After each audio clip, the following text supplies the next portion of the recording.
All right, the bell rang and then my microphone wasn't working, so sorry if there was a little weirdness there. So picking up where I left off, and you're going to see a little bit more written than what I had planned. So I had graphed the shape, and I was trying to figure out where -2 was, and I realized that my shape wasn't quite graphed properly. It should have come up and really bounce off this and then come up. So you shouldn't see this little bit here. So anyway, solving for this one, again, when I want to solve for x, I need to isolate x, so I'm going to undo the square by square rooting. And remember, when you square root something, you do get two answers. And so I want to acknowledge that 0 appears twice, because then what will happen is I will have the bounce. Okay? And so now what can happen is I can start to see that overall shape. Again, I knew it was going to be a bouncy u because of x to the fourth, all right? And again, I know it's x to the fourth because there's two x's here. Here's a third x, here's a fourth x, and even powers are u's. And it's not flipping because there's not that negative. And then I can see the bounce and the crosses, all right? And the graphing calculator helps me see that, but we have to be able to do that with the without the graphing calculator. So let's take a look at this example.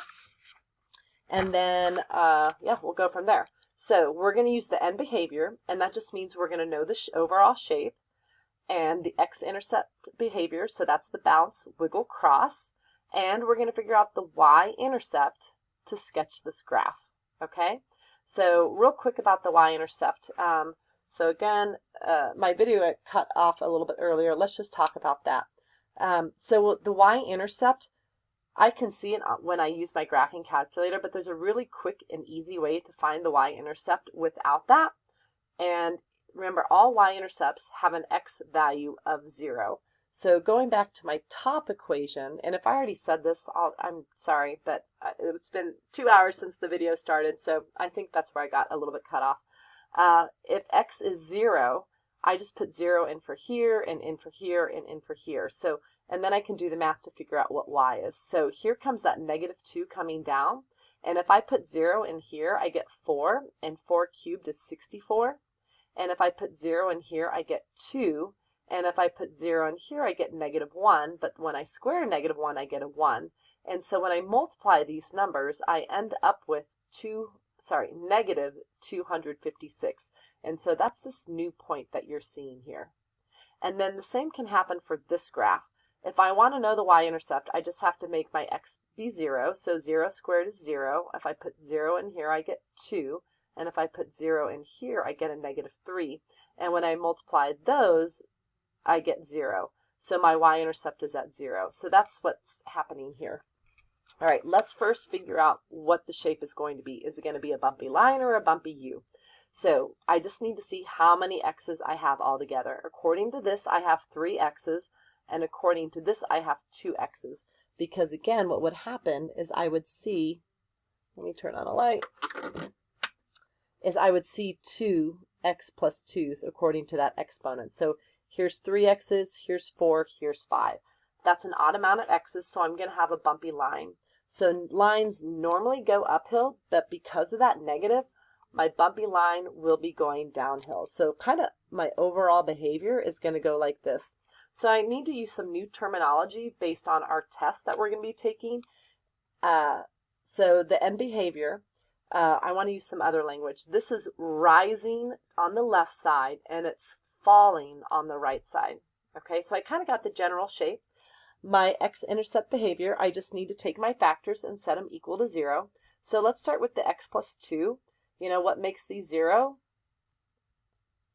Again, the long ways, you just take them equal to 0, both of them, and you're going to see that you get x equals -2 twice. So since that's appearing an even amount of times, I know it's going to bounce at -2. So I'm just going to put a b. On the x cubed, I just want to write the x cubed here, and I want you to realize that I could actually factor that out.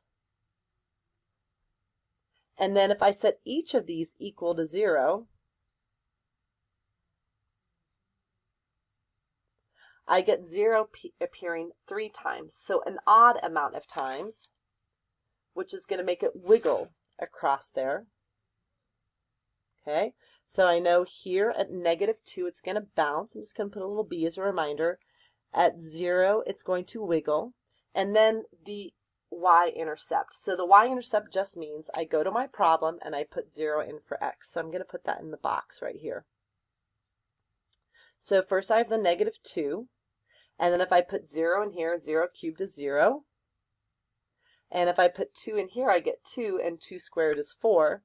And I shouldn't even need to do that, because as soon as this is all multiplying and I have a 0, I know my y-intercept will be at 0. So this is also my y-intercept, okay? All right, so now I'm ready to graph. What I like to do is, when I start to graph, is, one, I like to use a pencil. So let me get a pencil out. And because I might have to modify this as I go. And what I do is I draw the end behaviors. So according to this, on the left side, it's going to rise up. So I go to the furthest left point, and I'm just going to have it rise up. And then on the right side, it falls down. So I'm going to go to the furthest right point, which is this, and I'm going to make sure it goes down like that. And now I'm just going to connect the points, going left to right, and kind of following these directions. So this is where, I might modify it a bit.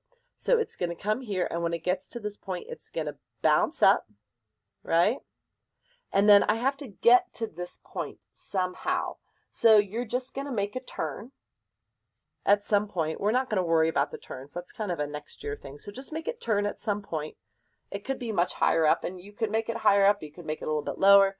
But then it's going to turn to get to this point. And it's got to wiggle through. So if you notice, mine is more of a cross through. So this is where I'm going to do that modifying. And it's going to wiggle its way through like that. So just kind of some slight curve to it. And if I want to see what this looks like, I could put this in Desmos, and I could put this in the graphing calculator, and I can see what it actually looks like. But we're not going to do that, because we're going to trust what it looks like. All right? All right, one more, and then we're going to end the notes, and we're going to come back together as a class. All right, so we're going to use the end behavior, again, the x-intercept behavior, the y-intercept, to sketch this graph. So first, the end behavior, I want to see how many x's there are. So this 1/3 does play a role, okay? And I should have, oh, I won't go back to that one. And I have 1 x here, and according to this, I have 2 more x's. So I have a total of 3 x's. So it's an odd number, which means it's going to be a line, and it's going to stay positive because of that 1/3. So what I was going to say is, when I went here and I looked at that odd behavior and I said I had 5 x's, I also had that -2 hanging out in the front, and that negative was what told me to make my bumpy line to go downhill. Anyway, so this is a line that will still end up going kind of uphill like that, some curves to it, some bumps along the way. According to my x-intercept behavior, I go to my factor. So according to this, I'll have x equaling 4, and it shows up once, so that's going to cross. And according to this, with x plus 3, I'd have 2 of them. So with x equaling -3, and it shows up twice, that will be a bounce.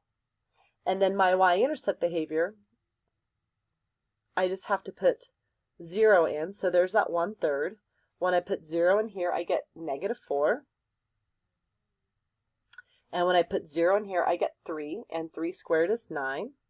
And now I'm going to multiply this, and it's easier for me to do 1/3 of 9 first, which is 3, and then 3 times -4. I know my y-intercept is going to be at -12, so somewhere down here. So I'll start with my y-intercept. I'm going to put my -3. I'm going to put a little b to remind me that it bounces.